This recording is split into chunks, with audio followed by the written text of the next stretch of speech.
अस्सलाम वालेकुम जी स्टूडेंट्स, मैं आपकी केमिस्ट्री टीचर अंबर फारूक और हम डिस्कस कर रहे हैं चैप्टर नंबर वो structure of molecules. Structure of molecules के बारे में डिस्कस कर रहे हैं। आज हमारा टॉपिक क्या है? Intermolecular forces. इंटरमॉलिक्यूलर फोर्सेस के बारे में हम डिस्कस करेंगे और टाइप्स ऑफ इंटरमॉलिक्यूलर फोर्सेस में आज जो टाइप हमने डिस्कस करनी है वो हमारे पास क्या है? Dipole टाइपोल interaction. तो ये दो चीज़ें आज के लेक्चर में हम डिस्कस करेंगे। इंटरमॉलिक्यूलर फोर्सेस हमारे पास क्या होती है? नाम से भी जैसा कि हमें पता चल रहा है, इंटर का मतलब होता है बिटवीन और मॉलिक्यूलर का मतलब है मॉलिक्यूल्स, यानी वो वाली फोर्सेस जो किसके दरमियान मौजूद होंगी? मॉलिक्यूल्स के दरमियान, यानी दो मॉलिक्यूल्स के दरमियान जो हमारे पास फोर्स मौजूद होगी, जो फोर्स ऑफ अट्रैक्शन होगी, उसे हम क्या बोलेंगे? Intermolecular forces. ठीक है, ये इंटरमॉलिक्यूलर फोर्सेस कोई केमिकल बॉन्ड नहीं है, जस्ट हमारे पास क्या है? फोर्स ऑफ अट्रैक्शन है जो किसके दरमियान होगी? मॉलिक्यूल्स के दरमियान होगी। मॉलिक्यूल्स तो किसकी मदद से बनते हैं? With the help of bond. ठीक है, मॉलिक्यूल्स तो किसकी मदद से बनते हैं? With the help of bond. दो एटम्स कंबाइन होकर क्या बना देते हैं? मॉलिक्यूल्स बना देते हैं। तो अब जो दो मॉलिक्यूल्स के दरमियान जो फोर्स ऑफ अट्रैक्शन होगी उसे हम क्या बोलेंगे? Intermolecular forces. फॉर एग्जाम्पल हम कंसिडर करते हैं ये हमारे पास मॉलिक्यूल्स हैं, एक मॉलिक्यूल, दूसरा, तीसरा, चौथा, पांचवा। अब ये सारे मॉलिक्यूल्स हैं तो मॉलिक्यूल्स के दरमियान में तो जाहिर है क्या होगी? फोर्स ऑफ अट्रैक्शन होगी। कोई ना कोई अट्रैक्शन तो हमारे पास जो है वो मॉलिक्यूल्स के दरमियान मौजूद होगी, तो उसे हम क्या बोलते हैं? Intermolecular forces. इंटर का मतलब बिटवीन, यानी वो वाली फोर्स जो किसके दरमियान हो? दो मॉलिक्यूल्स के दरमियान हो, उसे हम क्या बोलते हैं? इंटरमॉलिक्यूलर फोर्स बोलते हैं। अब ये जो इंटरमॉलिक्यूलर फोर्स होती है ये क्या होती है? मच वीकर होती है, यानी ये बहुत ज़्यादा वीक फोर्स होती है।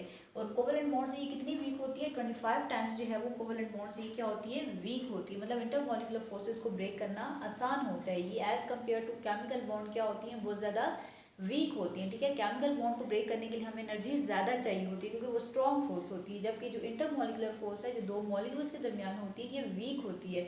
इसको ब्रेक करने के लिए हमें बहुत ज़्यादा एनर्जी रिक्वायर्ड नहीं होती।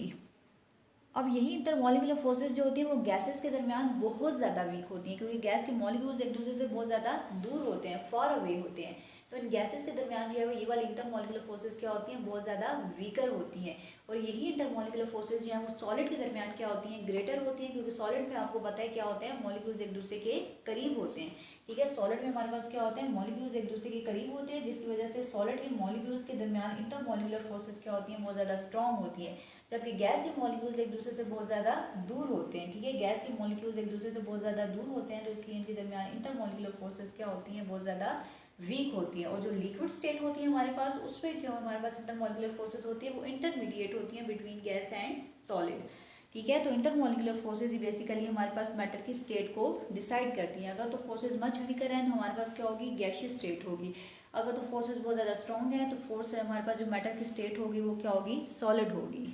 अब केमिकल बॉन्ड और इंटरमॉलिक्यूलर फोर्स का डिफरेंस देखने के लिए आपको एग्जांपल देती हूँ वाटर की। ठीक है, ये हमारे पास आप देखें वाटर के दो मॉलिक्यूल्स हैं। ठीक है, ये हमारे पास एक मॉलिक्यूल वाटर का, ठीक है, और ये हमारे पास वाटर का दूसरा मॉलिक्यूल। अब दोनों के दरमियान डॉटेड लाइन में मैंने क्या शो कर दिया? Intermolecular force. ठीक है, ये वाटर का एक मॉलिक्यूल और ये वाटर का दूसरा मॉलिक्यूल। जब हम वाटर लेते हैं, लिक्विड लेते हैं, तो जाहिर है उसके अंदर वाटर का एक मॉलिक्यूल तो नहीं होता, उसके अंदर तो मिलियंस ऑफ वाटर मॉलिक्यूल्स होते हैं। तो यहाँ पर मिलियंस ऑफ वाटर मॉलिक्यूल्स के दरमियान क्या होती है? इंटरमॉलिक्यूलर फोर्सेज होती हैं। ठीक है, और मिलियंस ऑफ वाटर मॉलिक्यूल्स के दरमियान क्या होती है? इंटरमॉलिक्यूलर फोर्सेज होती हैं। तो यहाँ पे आपको समझाने के लिए मैंने वाटर के दो मॉलिक्यूल्स ड्रॉ किए हैं, ये एक मॉलिक्यूल और ये दूसरा मॉलिक्यूल। इन दोनों मॉलिक्यूल्स के दरमियान क्या मौजूद है? इंटरमॉलिक्यूलर फोर्स मौजूद है। ठीक है, इंटरमॉलिक्यूलर फोर्स। जबकि आप सिंगल वाटर मॉलिक्यूल को देखें तो सिंगल वाटर मॉलिक्यूल में ये हमारे पास क्या है? दो केमिकल बॉन्ड है। ठीक है, ये OH के दरमियान क्या है? केमिकल बॉन्ड है। ठीक है, हाइड्रोजन और ऑक्सीजन के दरमियान केमिकल बॉन्ड मौजूद है। उस केमिकल बॉन्ड को ब्रेक करने के लिए हमें कितनी एनर्जी चाहिए? 464 किलो जूल पर मोल। ठीक है, इस एक केमिकल बॉन्ड को ब्रेक करने के लिए हमें इतनी लार्ज अमाउंट में एनर्जी रिक्वायर्ड है। जबकि इंटरमॉलिक्यूलर फोर्स, ठीक है, ये केमिकल बॉन्ड था, जबकि ये इंटरमॉलिक्यूलर फोर्स जो दो मॉलिक्यूल्स के दरमियान है। ठीक है, ये तो किसके दरमियान था? केमिकल बॉन्ड दो एटम्स के दरमियान था, जबकि ये दो मॉलिक्यूल्स के दरमियान है। तो इन दो मॉलिक्यूल्स के दरमियान जो फोर्स है उसको ब्रेक करने के लिए हमें जस्ट कितनी एनर्जी चाहिए? 19 किलो जूल पर मोल। तो अभी मैंने आपको बताया कि जो हमारे पास इंटरमॉलिक्यूलर फोर्स होती है वो मच वीकर होती है, बहुत ज़्यादा वीक होती है as compared to covalent bond.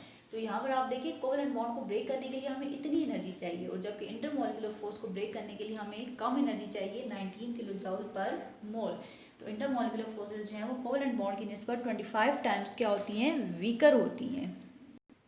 Intermolecular force के हमारे पास जो है वो तीन टाइप्स होती हैं। ठीक है, इंटरमॉलिक्यूलर फोर्सेस 3 टाइप्स की होती हैं हमारे पास। कौन कौन सी? Dipole dipole interaction, hydrogen bonding and London dispersion forces.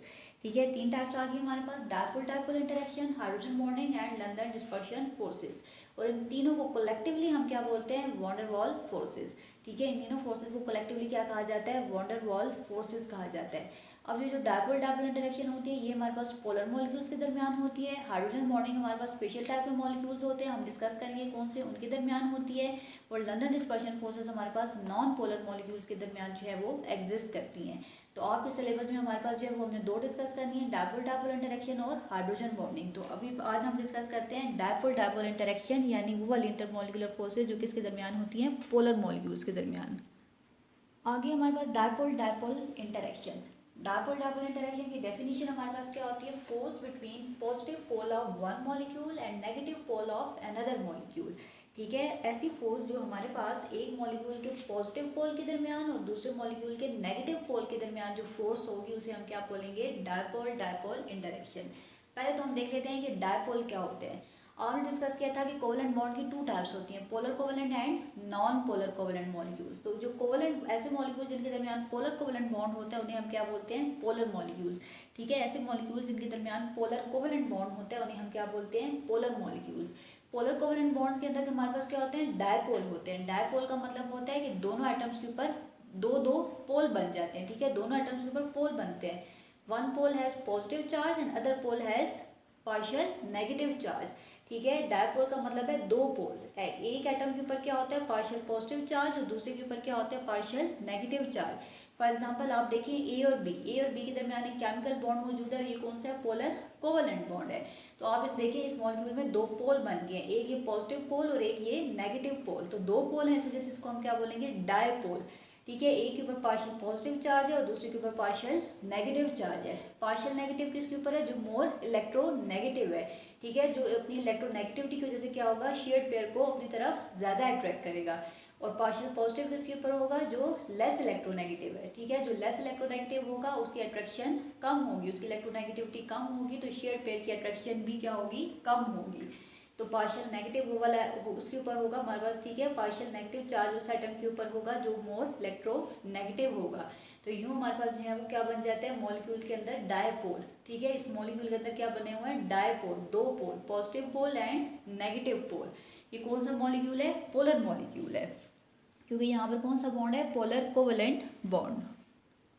अब एग्जांपल हम डिस्कस करते हैं डायपोल डायपोल इंटरेक्शन की। आपके सामने मैंने ड्रॉ किया, वो किसका ड्रॉ किया, HCl का, हाइड्रोक्लोरिक एसिड का मॉलिक्यूल्स ड्रॉ किया। ठीक है, ये हमारे पास क्या है, हाइड्रोक्लोरिक एसिड के मॉलिक्यूल्स है, HCl के, जो किसकी तरह बनता है। ठीक है, हाइड्रोक्लोरिक एसिड किससे मिलकर बनता है, हाइड्रोजन एंड क्लोरीन से। ठीक है, ये हाइड्रोजन का एटम और ये क्लोरीन का एटम। हाइड्रोजन का एटम स्मॉल इन साइज होता है और क्लोरीन का एटम हमारे पास जो है वो ग्रेटर इन साइज होता है, तो इसलिए हमने साइज डिफरेंस भी मेंशन कर दिया। ये हाइड्रोक्लोरिक एसिड का एक मॉलिक्यूल, ये दूसरा मॉलिक्यूल, ये तीसरा मॉलिक्यूल, सिमिलरली ये एक मॉलिक्यूल, ये और ये। अब ज़ाहिर है जब हम हाइड्रोक्लोरिक एसिड लेंगे तो उसके अंदर हाइड्रोक्लोरिक एसिड का एक मॉलिक्यूल तो नहीं होगा, HCl का एक मॉलिक्यूल तो नहीं होगा, उसके अंदर मिलियंस ऑफ मॉलिक्यूल्स होंगे और मिलियंस ऑफ मॉलिक्यूल्स के दरमियान क्या होगी, इंटरेक्शन होगी, फोर्स ऑफ इंटरेक्शन होगी, और वो कौन सी होगी, डायपोल डायपोल इंटरेक्शन। अब जैसे कि हमने पोलर कोवेलेंट बॉन्ड वाले टॉपिक में भी डिस्कस किया था कि हाइड्रोक्लोरिक एसिड यानी हाइड्रोजन और क्लोरीन के दरमियान कौन सा बॉन्ड होता है, पोलर कोवेलेंट बॉन्ड होता है।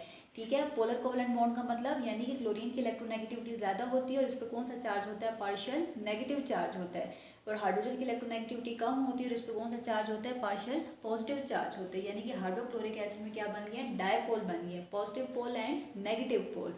ठीक है, सिमिलरली ये हाइड्रोक्लोरिक एसिड का दूसरा मॉलिक्यूल, इसके अंदर भी डायपोल है, positive pole and negative pole. ठीक है, तो ये डायपोल डायपोल, ठीक है, डायपोल डायपोल। तो डायपोल डायपोल इंटरेक्शन इसको क्यों कहा जाता है, डायपोल इधर डायपोल इधर, तो इनके दरमियान जो इंटरेक्शन है उसे हम बोलते हैं डायपोल डायपोल इंटरेक्शन। तो अभी हमने कहा कि डायपोल डायपोल इंटरेक्शन किसके दरमियान होती है, negative pole of one molecule and positive pole of another molecule. यहाँ पर आप देखिए एक HCl का नेगेटिव पोल और दूसरे HCl का पॉजिटिव पोल, यानी कि दोनों मॉलिक्यूल्स का आप देखिए अलग अलग पोल है, नेगेटिव एंड पॉजिटिव पोल, इसका क्लोरीन एटम और इसका हाइड्रोजन एटम, इनके दरमियान जो इंटरेक्शन है उसे हम क्या बोलते हैं, डायपोल डायपोल इंटरेक्शन। ये बात आपने याद रखनी है कि डायपोल डायपोल इंटरेक्शन 2 मॉलिक्यूल्स के दरमियान होगी, एक ही मॉलिक्यूल के अंदर नहीं होगी। ठीक है, H और Cl के दरमियान तो केमिकल बॉन्ड मौजूद है। ठीक है, H और Cl के दरमियान तो केमिकल बॉन्ड मौजूद है, और कौन सा, पोलर कोवेलेंट बॉन्ड। जबकि एक HCl मॉलिक्यूल दूसरा HCl मॉलिक्यूल, इनके दरमियान जो इंटरेक्शन मौजूद है उसे हम क्या बोलते हैं, डायपोल डायपोल इंटरेक्शन। ठीक है, डायपोल इस मॉलिक्यूल का, डायपोल इस मॉलिक्यूल का, negative pole of one molecule and positive pole of another molecule, इनके दरमियान जो फोर्स ऑफ अट्रैक्शन है उसे हम बोलेंगे डायपोल डायपोल इंटरेक्शन। सिमिलरली आप देखें ये एक और मॉलिक्यूल है, इसके दरमियान भी इंटरेक्शन, इसी तरह ऊपर नीचे मॉलिक्यूल्स हैं, यहाँ पर भी अपोजिट पोल्स के दरमियान इंटरेक्शन है, negative pole positive pole, negative pole positive pole, negative pole positive pole. तो इस फोर्स को हम क्या बोलते हैं, डायपोल डायपोल इंटरेक्शन, जो किसके दरमियान होगी, पोलर कोवेलेंट मॉलिक्यूल्स के दरमियान। ठीक है, जितने भी पोलर कोवेलेंट मॉलिक्यूल्स होंगे उन सब के दरमियान जो फोर्स ऑफ इंटरेक्शन होगी, जो इंटरमॉलिक्यूलर फोर्स होगी, वो कौन सी होगी, डायपोल डायपोल इंटरेक्शन। ठीक है, हमने कहा कि ये वीक फोर्स होती है। अब इस फोर्स को ब्रेक करने के लिए हमें सिर्फ कितनी एनर्जी चाहिए, 3.3 किलो जूल पर मोल, यानी कि सिर्फ इतनी लेस अमाउंट में एनर्जी हमें चाहिए इस फोर्स को ब्रेक डाउन करने के लिए। इतनी एनर्जी हम प्रोवाइड करेंगे तो ये फोर्स हमारे पास क्या होगी, इजीली ब्रेक डाउन हो जाएगी। जब ये ब्रेक डाउन हो जाएगी तो तमाम मॉलिक्यूल्स क्या हो जाएंगे, एक दूसरे से अलग हो जाएंगे। ठीक है, तो मतलब जब हम HCl को बॉयल करेंगे तो कम टेम्परेचर पर बॉयल हो जाएगा। तो HCl की है इस वीक फोर्स की वजह से कितने टेम्परेचर पर बॉयल होगा, -85 डिग्री सेंटीग्रेड। ठीक है, इतने लेस टेम्परेचर पर HCl हमारे पास क्या हो जाएगा, बॉयल हो जाएगा, क्योंकि HCl के मॉलिक्यूल्स के दरमियान जो फोर्स है, जो इंटरेक्शन है, वो बहुत ज़्यादा वीक है। वीक होने की वजह से जो है वो हमारे पास जो है वो, जब इसको हम इतने लेस टेम्परेचर पे बॉयल करेंगे तो ये फोर्स क्या हो जाएगी, ब्रेक हो जाएगी। तो जब ये फोर्स ब्रेक हो जाएगी, इन मॉलिक्यूल्स के दरमियान से ये फोर्स ऑफ इंटरेक्शन जब ख़त्म हो जाएगी तो ये सारे मॉलिक्यूल्स क्या हो जाएंगे, सेपरेट हो जाएंगे और वेपोरेट हो जाएंगे। ठीक है, ये सारे मॉलिक्यूल्स सेपरेट होकर क्या हो जाएंगे, वेपोरेट हो जाएंगे। तो उस प्रोसेस को हम क्या बोलते हैं, बॉइलिंग बोलते हैं। बात समझ आ गई आपको। तो जो भी सब्सटेंस हमारे पास जो है वो बॉइलिंग पॉइंट इनका लेस होता है। ठीक है, कम टेम्परेचर पर बॉयल हो जाते हैं। उसकी रीज़न क्या होती है, क्योंकि उनके दरमियान जो फोर्स ऑफ इंटरेक्शन होती है वो क्या होती है, वीक होती है। जब फोर्स ऑफ इंटरेक्शन वीक होगी, उसे ब्रेक करने के लिए कम एनर्जी चाहिए होगी, तो कम टेम्परेचर पर वो सब्सटेंस क्या हो जाएगा, बॉयल हो जाएगा। जैसे HCl है, HCl -85 डिग्री पर बॉयल हो जाता है, क्योंकि HCl के दरमियान जो फोर्स ऑफ इंटरेक्शन है उसे ब्रेक होने के लिए सिर्फ 3.3 किलो जूल एनर्जी चाहिए। जब हम इतनी एनर्जी देंगे तो ये फोर्स हमारे पास ब्रेक डाउन हो जाएगी, ख़त्म हो जाएगी, और तमाम मॉलिक्यूल्स क्या हो जाएंगे, सेपरेट हो जाएंगे, और मतलब वो क्या हो जाएंगे, इवेपोरेट हो जाएंगे। तो इस प्रोसेस को हम बोलते हैं बॉइलिंग। इसके साथ ही आज का लेक्चर हमारा ख़त्म होता है। होम टास्क आपका क्या, आपने शॉर्ट क्वेश्चन नंबर 6 और 8 जो है वो अपनी नोटबुक्स पर अटैम्प्ट करना है। नेक्स्ट लेक्चर के साथ फिर मुलाकात होगी। अपना बहुत ख्याल रखिएगा। अल्लाह हाफिज़।